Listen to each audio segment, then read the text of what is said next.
Well, speaking of your experience, I have a couple of legal questions for Oh you. boy. So you got my retainer ready, right?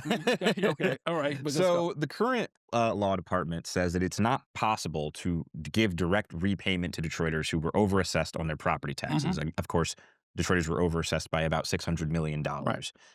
What do you think of that situation? Is there a legal maneuver to directly pay Detroiters, or if there's another maybe way to solve that issue? What Hmm. what are you thinking there? Okay. So the only one who really has access to that information, other than what can be acquired through Freedom of Information Act requests, is the administration. So I would, as a lawyer, I would assume that Conrad Mallett is speaking, honestly and ethically and in being transparent in that regard.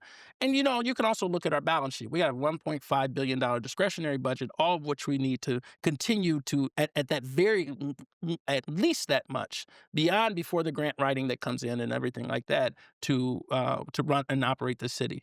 There's not $600 million there. I don't think it takes a rocket scientist to know that. But I do believe that one thing about it is, let's deal with the human component. And we as people and we as Detroiters and, a lot of people are always willing to be, they're forgiving. We are a forgiving city. We are, I call us the land of second chances. We've seen a lot of people who've fallen and we've been there to pick them up. And if they want to be picked up, and once, twice, thrice. But in this situation, I just don't want to run from the fact that, let's deal with the retirees too. Imagine that would be the next question you have. So, I can read the tea leaves. First and foremost, let's do this. I'm sorry. That's accountable.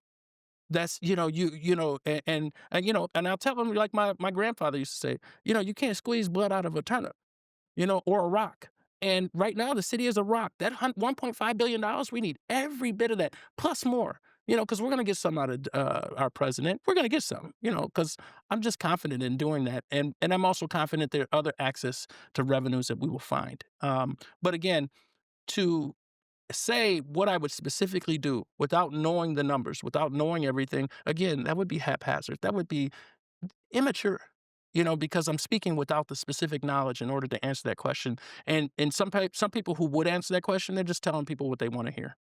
I'm not here to do that. I'm here to be honest, and sometimes it hurts.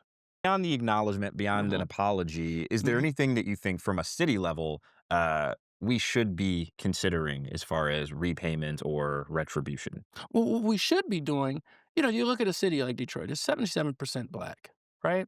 If I do something that's pro Detroit, I'm touching 77% black people. So that in and of itself, being a pro Detroit mentality, it won't offend Washington with DEI principles and all the things that they're trying to dismantle. As a lawyer, I know a way around anything that's any kind of um, um, trick that's being played. Because if you're using words, I'm a wordsmith too.